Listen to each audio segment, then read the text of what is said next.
right, let me just see if I can zoom you guys in. So I reset my worst arrows and kind of check them, and those are them.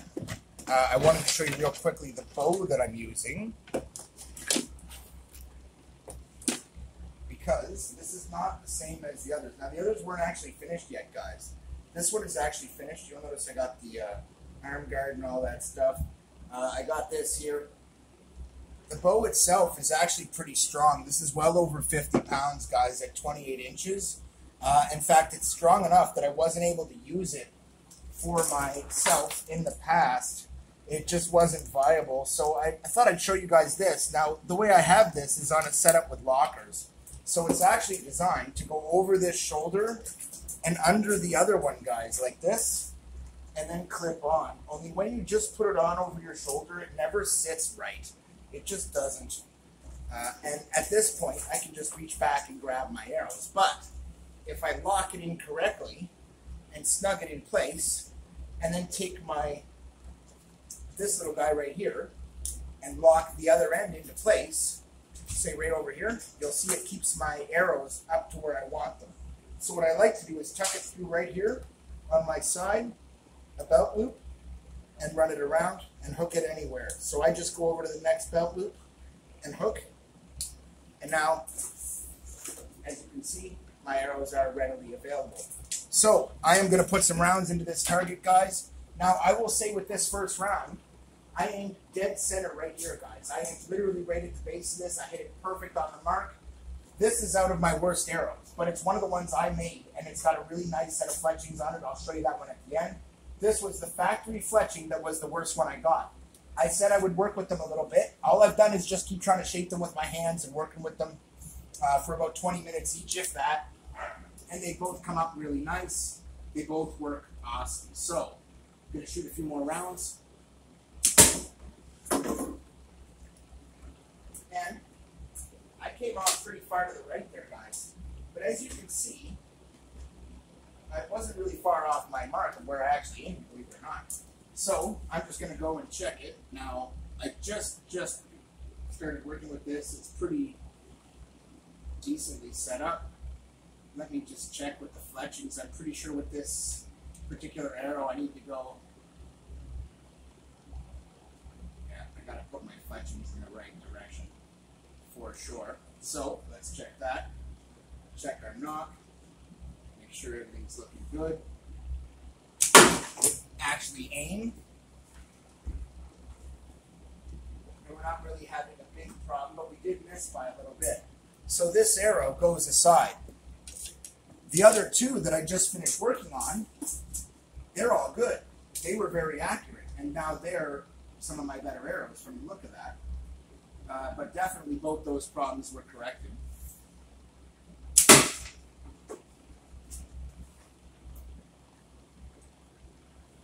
This one came off a little to the left, but it missed by very, very little. It was a little high and a little left.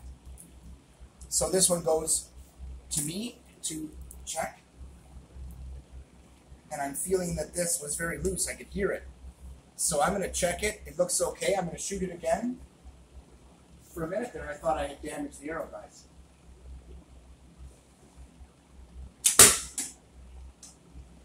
Now, in the end, I'm not having a complaint there, guys. In fact, that was me. But again, I missed just off. So this is looking consistent with this arrow that it's a little off. I'm going to check my tiller. This is always something I'll do if I see anything is off consistently. Sometimes arrows are sensitive. One might be a little more sensitive than the other due to a balance issue or due to a fletching issue.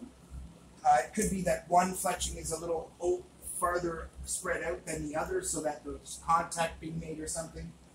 That's still to be sorted, but in the end, let me just address this and go in. Oh man, that was horrible. That actually came right out of my hand, guys. That wasn't the arrow's fault at all. In fact, what I'm finding is exactly what I said. I'm having real trouble holding on to these with this stronger bow. And like I said, guys, about 55 pounds, even with gloves on, it gives you a real challenge to actually grip this without a two-finger draw. So I'm going to try a quick two-finger draw and end up with the exact same result. And the reason is my two-finger draws suck, but there could be something else wrong with this arrow. Why isn't it as accurate? So I look at the fletchings, and I notice one of the fletchings is actually off, just a little bit off. So I'm going to take it, and I'm going to kind of work it a little bit, and I'm going to try it again. And this is what I look for, a fletching off. I expect it to be off. And you can see it's putting pretty consistent shots here. This arrow is coming very consistent, but it's consistently off to the right or to the left. So I have had that white fletching up. I'm going to put the white fletching down. Wow, that came out higher for sure. And it came out right on line, guys. It just missed, really. That was actually very close. So I'm going to go white fletching down on this arrow. And same with the other arrows, guys. I don't find that these are any much different quality-wise than the ones I got here. In fact, they're better.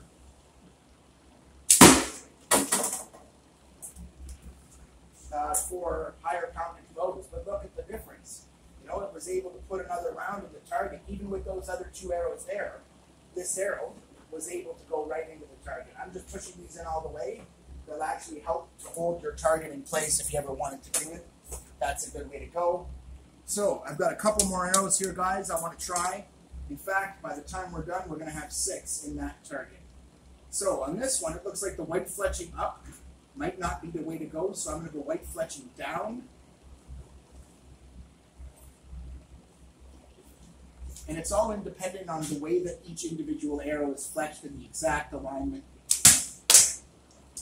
And as you can see, you know, I can still get these to bounce pretty hard. The trick is to have my backdrop behind it, okay? And as long as I have my backdrop, I can miss either side, and it'll be okay. There won't be any harsh damage there. So I tried with it down, and I'm gonna try the white fin up this time. That was horrible. Again, that was actually the lack of grip there. That arrow started to slip out of my hand. Now, in defense, these do not have the best grip, but they're better slightly than my fingers, which is why I'm using them. And at least they don't get really bad when you get sweaty, and you can just kind of wipe them on your pants. Okay, well, at least there I got a good pull, I got a good release, so I know that's a shot that counts kind of thing. And look at the penetration, it got right to the back off that, so that's not bad, guys. I mean, I'm really not seeing anything bad here displayed whatsoever. What I'm seeing is I put out 4 arrows, and they're in a fairly tight group.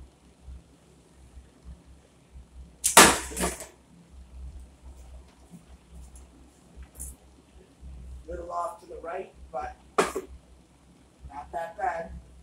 Just giving them a little tap to make sure they stay in. Really, not that bad at all. So I'm going to check the fletchings. Now these are coming out of what was not my best bag, but this is one of the factory fletchings, and this one actually looked really perfect. So I'm going to try again.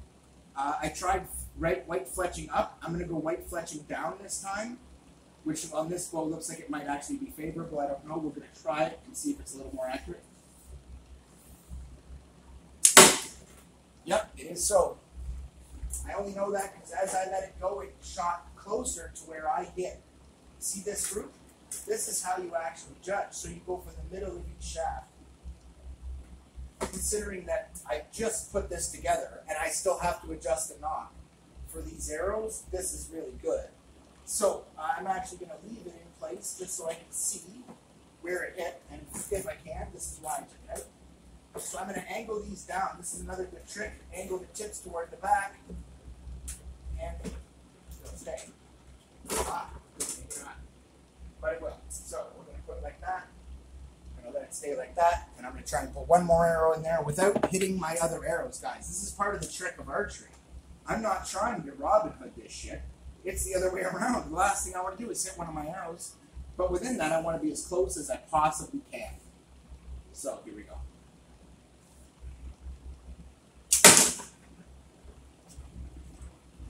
And again, guys, you know, if I'm able to pinpoint where I want these to be, and they pretty much nail the target, I mean, take a good look at that group, guys. I don't feel like I've got anything to be ashamed of with a bow that's not dialed in.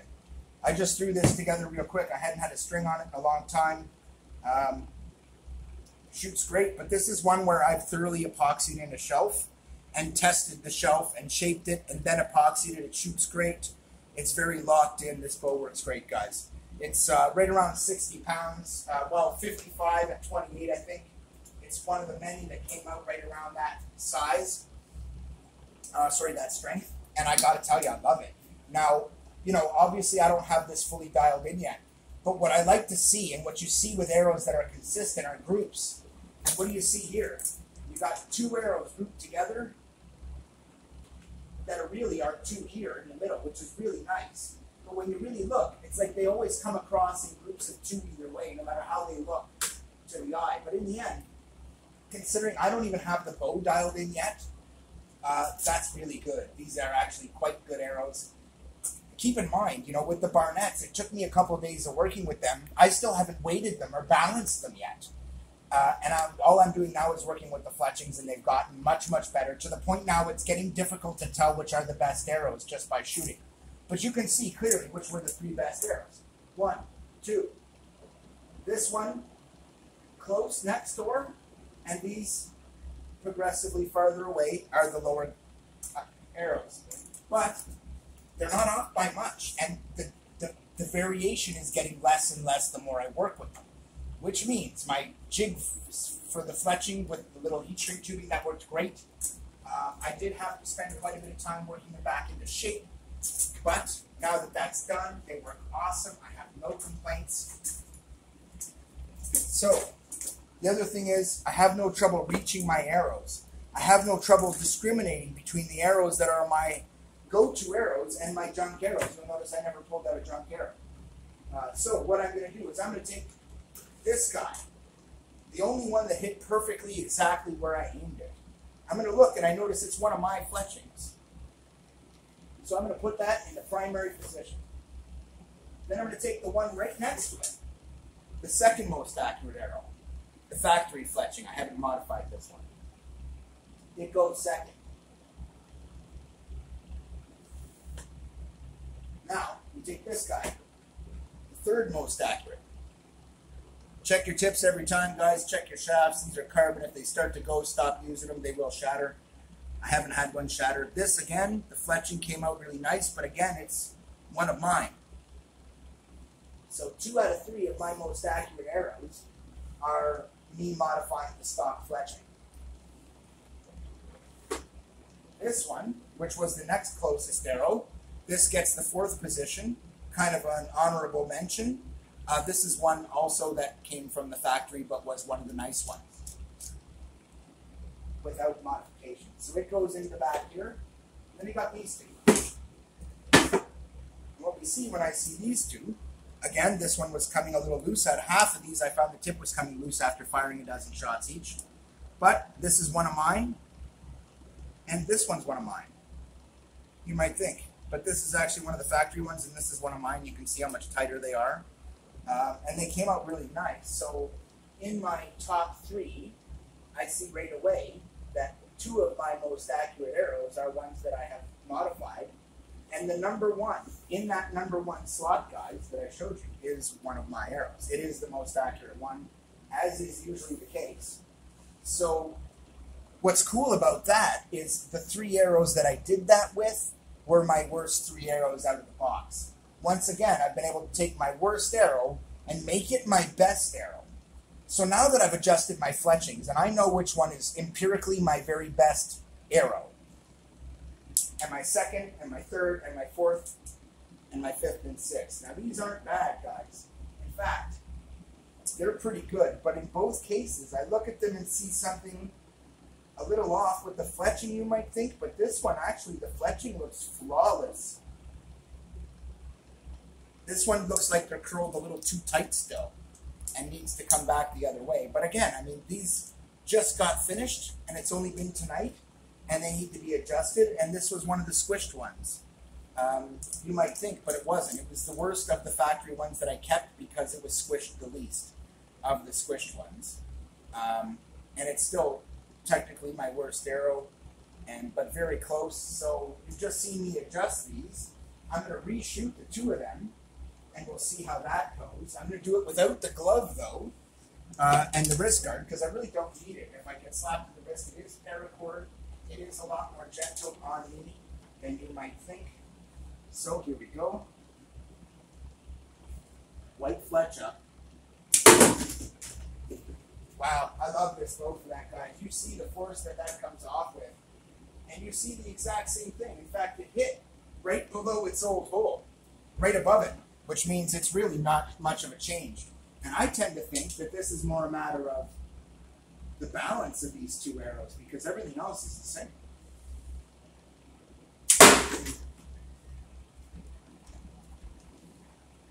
All right, so again, we're about the same distance off we were with the others. Well, now that I've adjusted the fletchings, and I know it's not the bow is producing perfectly dead accurate shots with my most accurate arrow. So now that we've eliminated those two causes, what could it be? Well, what I'll say to you is right now it doesn't matter. What matters is I got 4 really accurate arrows, and I know that I could easily buy another set of these and not be disappointed. In fact, if they had all been these crappy for the price I paid, I would have been happy and gotten good arrows out of it for the money I spent, and they would have been good enough. I could have modified the fletchings and worked with them. But as it came, 3 of them were good enough out of the box I could shoot with them, and 2 of them were pretty accurate. I dialed them, but I'm real picky. I want pinpoint accuracy. I dialed them in and increased the amount of grip and adjusted the fletchings, and they're perfect. So, well, they're close anyway. And now that they're close, with these 2, I need to continue to adjust my fletchings, and I know that that's where the problem lies. Even though one of them is mine and one of them is the factory's, it makes no difference. The problem with the fletchings is the problem with the fletchings, and it's going to affect the flight. So I just keep working these 2, and I'm actually going to pull these 2 aside and put them separate, because I'll keep working on them at another time. So you'll notice here, I actually have pockets in layers as well. There's actually spots I can come along, believe it or not, and predictably stick an arrow into the middle. And if you look here, I've got a really neat little pocket right dead center in the middle, and I can always stick an arrow in it. And if I nail the pocket, it'll stick out and up. And if I miss and go into the other pocket, it's no problem. But it allows me to stick the arrow where I want it, when I want it, and have a nice little kind of separation there. And the separation is really the important thing, like this. I can just jam an arrow in and have it sit like this, and I quite often do because it gives me one that's already out, you might think, but no, I pretty much want all my arrows, though, that I'm going to reach for on this side. These are my backup. Those are just for crap. Those will end up being separated when I finally get a full quiver. So for me, a full quiver is 12 arrows. And the way it's designed is you hold your best 4 here, your next best 4 here, back here, and your worst 4 here. So they're your emergency arrows. They're what you'd have to shoot if you didn't hit it with all the rest, which is pretty much you're at war. And if you're target shooting, which is what I'm doing, I pretty much want to have those separated so I know which are my accurate shots, and I can tell just by a feel. And how I can do that is, these are very, very loose. These are longer, have a different feel due to thickness, and are very loose. A quick touch will tell me any of these ain't so loose. And because of that, it really works out nicely. And as you can see, I can even adjust the angles that these are on and the depths that they sit on based on how I put them in place. So the way I've designed this has accounted for all that. And as you can see, it puts my number 1 arrow right here, guys. And the reason is I'll actually reach a little further back for most of my shots and leave this one usually till last. It's only target shooting that I will use this one at all first. Only I don't. I use the worst 2. Why? Because I don't want to wreck any of these perfectly good arrows just passing targets. Instead, I'll fine-tune them. I'll fine-tune the fletchings, I'll fine-tune the balance, and once I fine-tune those 2 things, these arrows will be excellent, guys. In fact, they already are, and they're not giving me bad accuracy. I mean, with the other ones, you know, it was no better. And I can show you the same bow and shoot with those arrows, and they're only mildly better, but it's because I've already weighted them. I've already balanced them. I've already tested them thoroughly and made fine-tuning adjustments over and over again until they were perfect, and it took me 3 or 4 sessions. I've only had one session with those arrows, and it was a long one. I'm not finished adjusting the fletchings yet because that does take time, but they have been in the jig. They did come out nice, at least half of them. The other half I never touched with the jig, and that's why. I wanted to see the difference for myself and make an honest comparison of my modification versus the factory. Truth is, they're both accurate, but my best arrow, the only one that shoots pinpoint accurate, is my own fletching design. Peace out.